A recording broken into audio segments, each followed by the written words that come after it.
ela. Boa sorte. Qualquer coisa, na próxima aula você pergunta de novo. A Evelyn agora está perguntando dúvida no exercício 18A.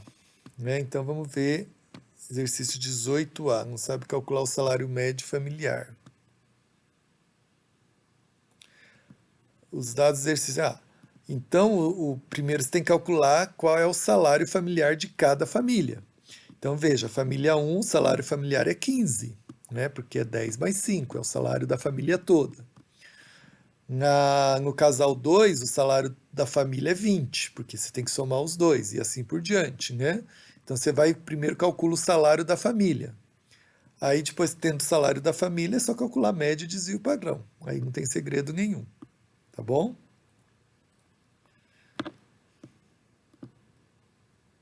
Então tá ok, Evelyn.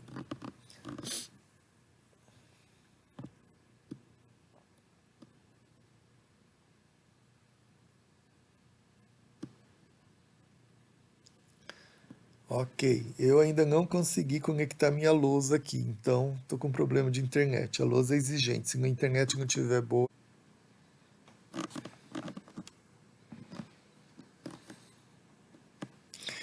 A Evelyn está perguntando qual a aula teórica 7. Não, hoje eu vou liberar a aula teórica 8, que é o finzinho do assunto para você conseguir fazer a lista 4 toda. Tá? Então, espera mais hoje, que hoje eu estou liberando a aula teórica 8, que é sobre justamente probabilidade condicional, que é dado uma característica com a probabilidade de acontecer alguma coisa dentro daquele grupo que tem essa característica. Então, essa é a probabilidade condicional, que é a aula que está faltando hoje. E o conceito de probabilidade independente, probabilidade de eventos independentes, que também falta esse conceito ainda para acabar o assunto da matéria da lista 4, tá ok?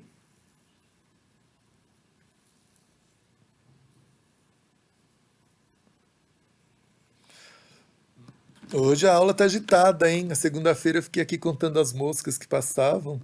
Acho que entrou 3 alunos no máximo, ninguém tinha dúvida. Hoje a aula tá agitada. Bom, Pedro está perguntando 16, o enunciado é confuso. Vamos ver o 16.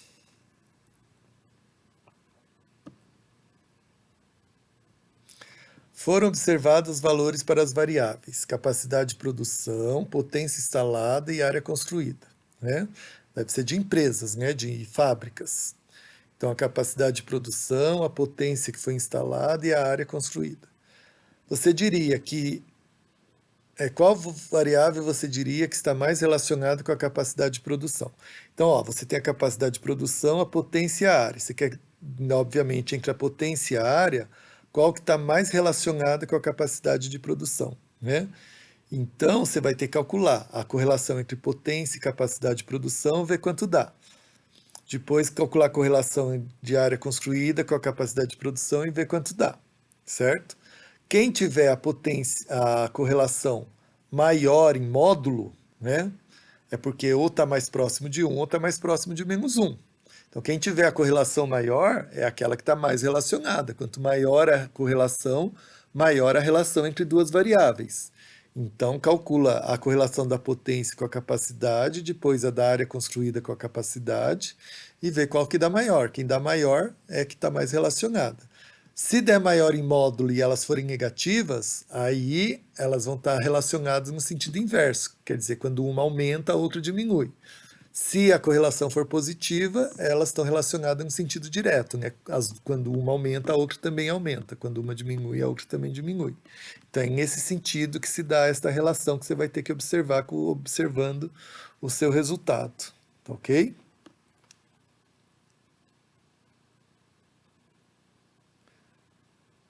Então, olhando com a sua anotação aqui, sim, você vai ter que calcular a correlação de x com y, depois de x com z, ver qual que dá maior, e aquela que der maior é aquela que está mais relacionada com a capacidade de produção. Ok?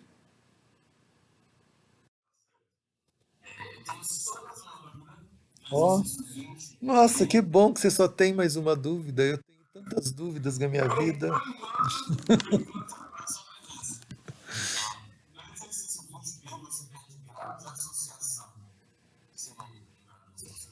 20b.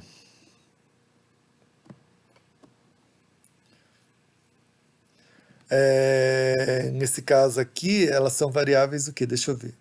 Em relação aos exercícios do dado anterior. Então, os dados anteriores você tem é aquela que o vendedor foi admitido, aí fez um teste, anos de experiência, o gerente deu um conceito para ele, depois o número de vendas que ele vendeu. Ok. Qual das três variáveis observadas na admissão do pessoal? Então, as três variáveis foi o teste que ele fez, os anos de experiência e o conceito que o gerente deu para ele. É mais importante para julgar o desempenho de um futuro candidato ao emprego quanto ao volume de vendas? Então, dessas três variáveis aqui, qual é que prevê melhor se ele vai vender bastante ou se ele vai vender pouco, né? Então, você faz a correlação do teste com as vendas, vê quanto dá, porque são variáveis quantitativas. Também da experiência com as vendas, também são variáveis quantitativas, certo? Então, você tem a correlação do teste com a vendas, experiência com a venda. Das duas, quem for a maior é o que está mais relacionado com as vendas depois que o vendedor começar a vender, então é aquela que prevê melhor as vendas que o vendedor vai ter. E o conceito do gerente com vendas, uma é variável qualitativa e o outro é variável quantitativa. Então, nesse caso, a gente ainda não aprendeu os métodos estatísticos para relacionar variáveis qualitativas com quantitativas. A gente só aprendeu a fazer box plot. Então, faz o box plot de quem foi avaliado bom e depois faz o box plot de quem foi avaliado mal e faz no mesmo gráfico. E aí você compara. Se o box plot estiver na mesma altura, é porque tanto o bom quanto o mal tem um volume de vendas muito parecido. Se um box plot estiver mais alto e o outro mais baixo, é porque aquele que está mais alto tem um volume de vendas maior do que aquele que está mais baixo. Então, daí estaria bem relacionado, né? Estaria bem associado. Então, mas pelo que eu me lembro disso daí, esse gerente não é muito bom para avaliar os empregados, não. Parece, eu me lembro que o box plot, tanto do bom quanto do mal, dava na mesma região, ou seja, o gerente classificou bom quem veio a vender bastante, e classificou como mal quem também veio a vender bastante, e a mesma coisa para quem veio a vender um pouco. Então, provavelmente, o que está mais relacionado com vendas ou é teste ou é experiência, aquele que tiver a correlação maior. E aí, qual o grau de associação entre o conceito do gerente e o resultado do teste? Você diria que o gerente é um bom avaliador? Nesse caso aqui é só uma questão subjetiva. Ele quer dizer, você acha que o gerente ele é um bom avaliador? Né? Então, esse grau de associação é uma coisa subjetiva, porque a gente ainda não tem a ferramenta para decidir se o gerente é um bom ou mau avaliador do ponto de vista estatístico, né? Mas do ponto de vista gráfico a gente tem, é só fazer o box plot. Então, olhando o box plot, você responde a pergunta B também, tá? Certo, Pedro? Entendeu?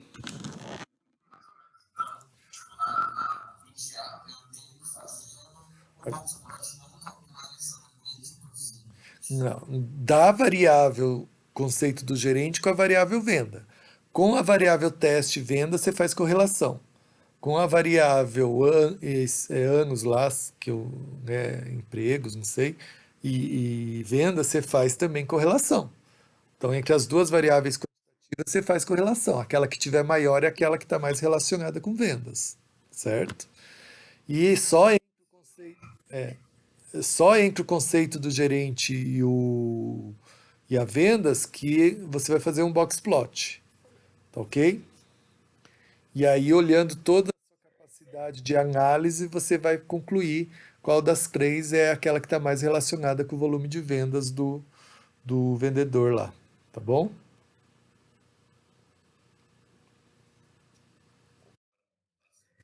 Né? Então tem duas correlações e um box plot para fazer aí no item A.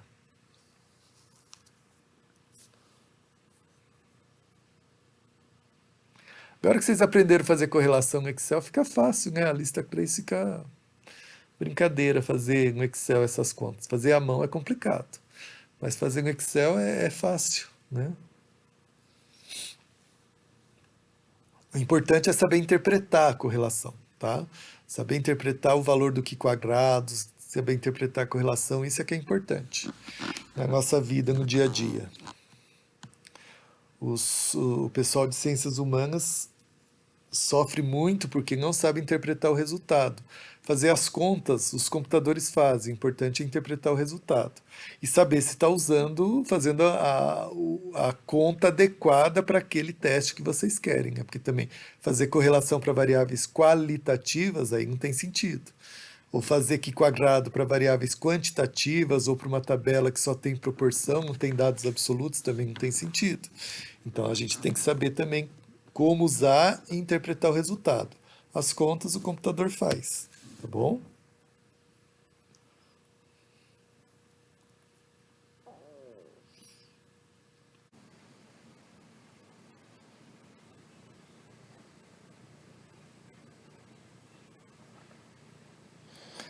É, então eu vou fazer agora, eu acho que agora vai dar certo.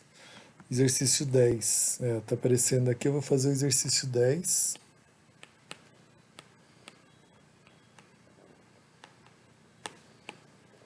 O item A, tá bom? Então o item A, ele diz o seguinte, ele quer com distribuição conjunta. Então você tem indivíduos solteiros, casados.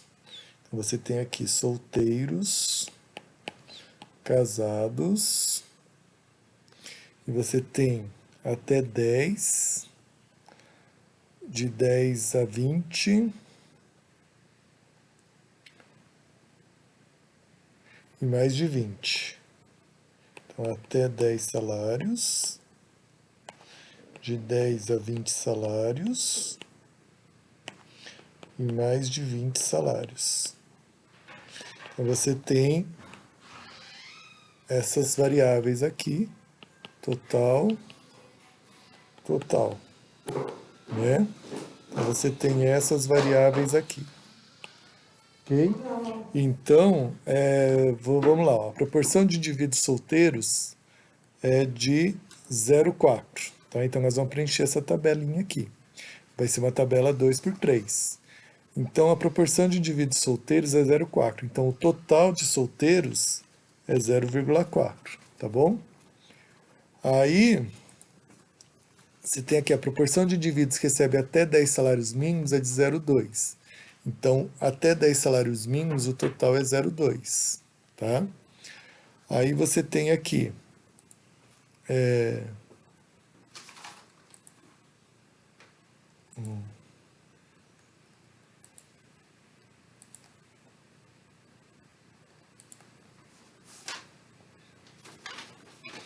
então você tem aqui a tabela, aqui você tem a tabela, solteiros casados até 10, 10 a 20, mais de 20.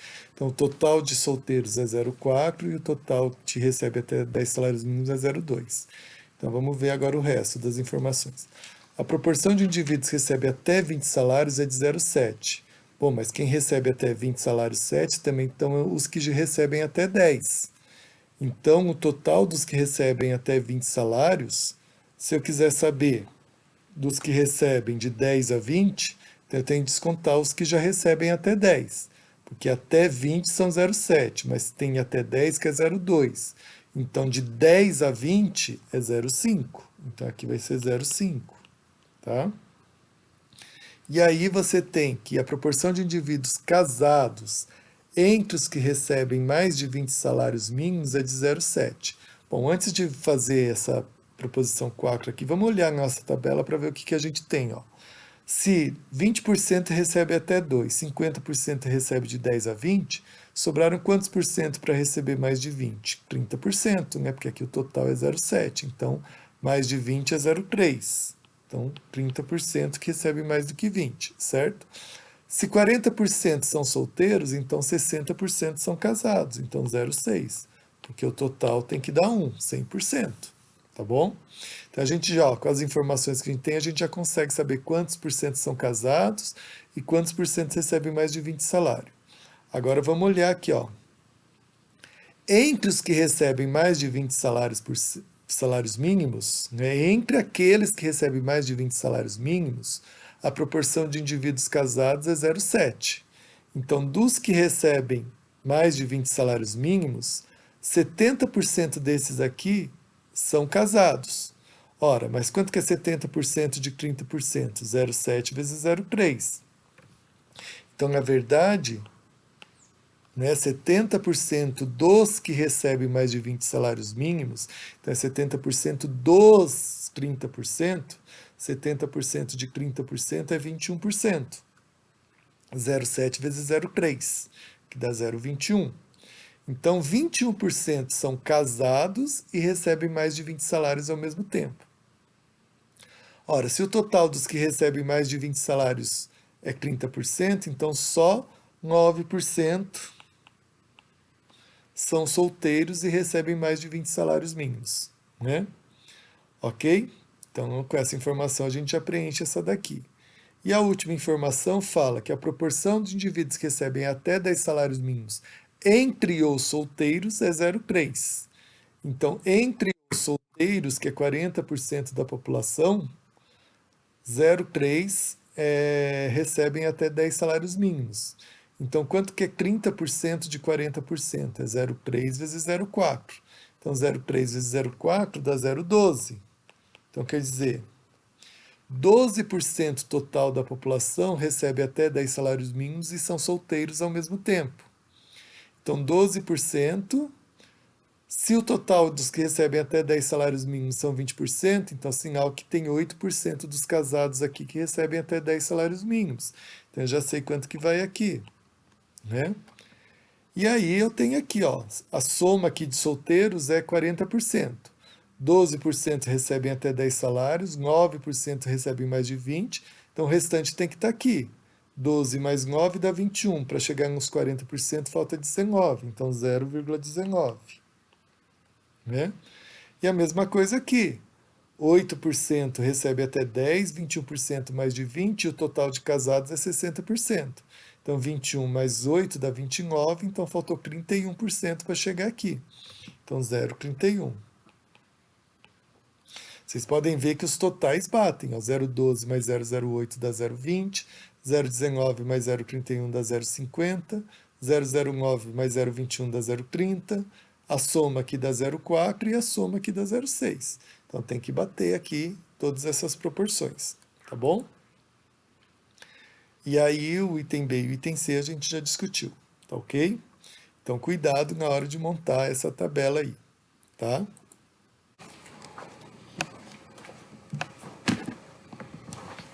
Fala, Pedro.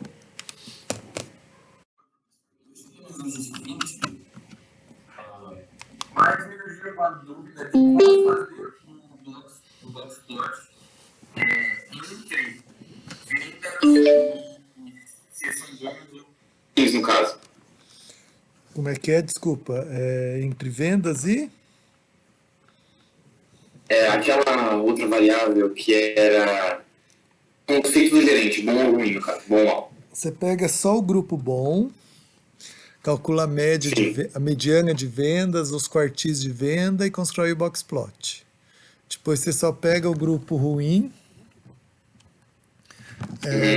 faz a mesma coisa, calcula a mediana, quartis e faz o box plot. Aí você vai ter o box plot do grupo bom e do grupo ruim. E aí você coloca e vê E no se. caso da mediana, como eu vou colocar o bom e o mal em ordem? Eu Não, cancelo o mal não, não, menor pro não. bom? Assim, mediana é da vendas. Mediana se calcula de dados quantitativos. Dados Então, mas para eu fazer o box plot, eu preciso da mediana também, não preciso? da mediana dos dados de venda. Então, mas então dos que levarem em Espera aí.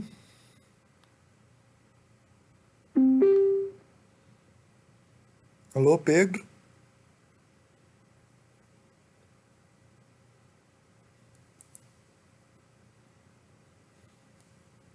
Alô, Pedro?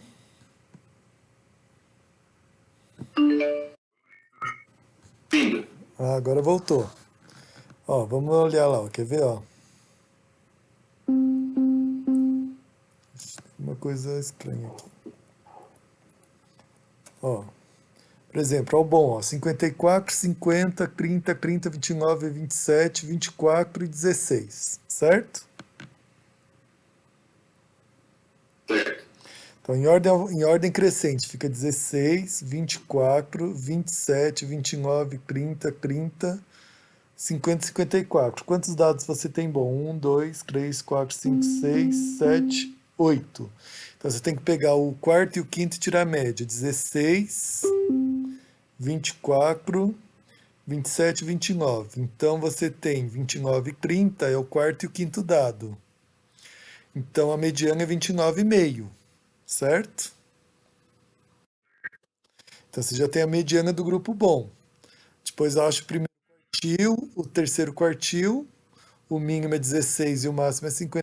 Você consegue fazer o box plot do grupo bom. Aí faz a mesma coisa para o grupo mal, ó. Tem 21, 21, 23, 24, 24, 32, 38.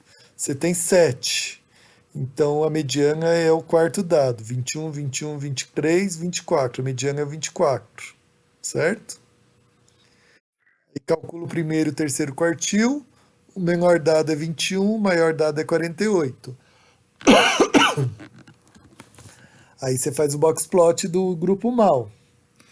Coloca os dois no mesmo gráfico, né? Na mesma escala, no mesmo gráfico. E aí você vê, eles estão na mesma região.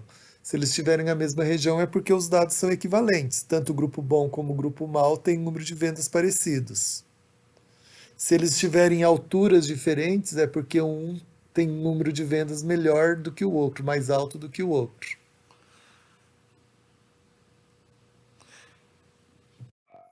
Entendi. Então ficariam, teoricamente, três boas planos. Não, dois. Um para o grupo bom e um para o grupo mal. De vendas. Não, o grupo bom é o de vendas, o do grupo mal é o de vendas. Ficaria, deixa eu ver se a lousa vai funcionar, mas a lousa não está funcionando. Você ficaria assim, um gráfico no eixo X ficaria grupo bom, grupo mal. E no eixo Y, os valores de vendas do box plot.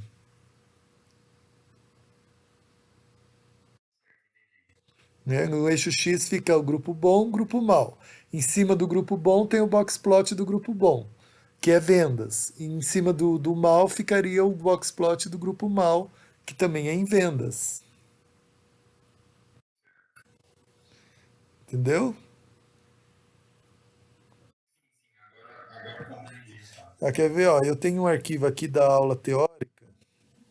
Eu vou projetar aqui o arquivo da aula teórica, que tem um exemplo desse lá na aula teórica. Anotações da aula teórica, acho que essa aula teórica foi a 4. Não, foi a 6.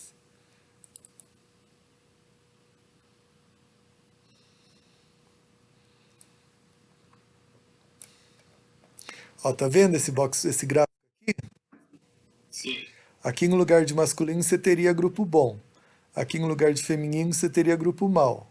Aqui o box plot a altura aqui seria vendas. Então aqui seria o box plot do grupo bom e aqui o box plot do grupo mal. Entendeu? Então é isso. Tá bom, professor. Obrigado. Falou, tchau.